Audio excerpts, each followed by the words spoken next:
আল্লাযীনা আমানু ওয়া লাম ইয়ালবিসু ঈমানাহুম বিযুলম উলাইকা লাহুমুল আমন ওয়া হুম মুহতাদুন।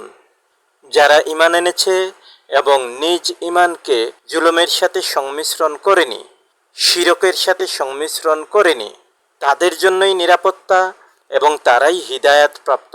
তাদের জন্যই সিকিউরিটি প্রটোকল, কারণ তারা হচ্ছে ভিভিআইপি।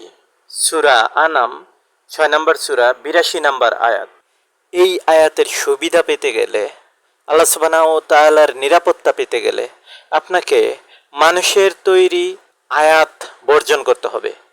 যেমন শয়তানের ক্ষতিকর প্রভাব থেকে যদি বাঁচতে চান, তাহলে সূরা মুমিনুনের ২৩ নম্বর সূরার ৯৭-৯৮ আয়াত, রব্বি আউযু বিকা মিন হামাযাতিশ শায়াতিন ওয়া আউযু বিকা রব্বি আইয়াহদুরুন পড়তে হবে।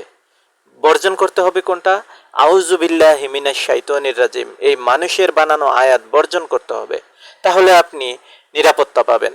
একইভাবে মানুষের বানানো সালাম আসসালামু আলাইকুম বর্জন করতে হবে। আর আল্লাহর শিখানো সালাম ৬-৫৪ অনুযায়ী বলতে হবে সালামুন আলাইকুম। তাহলে সত্যি সত্যিই শান্তি বর্ষিত হবে।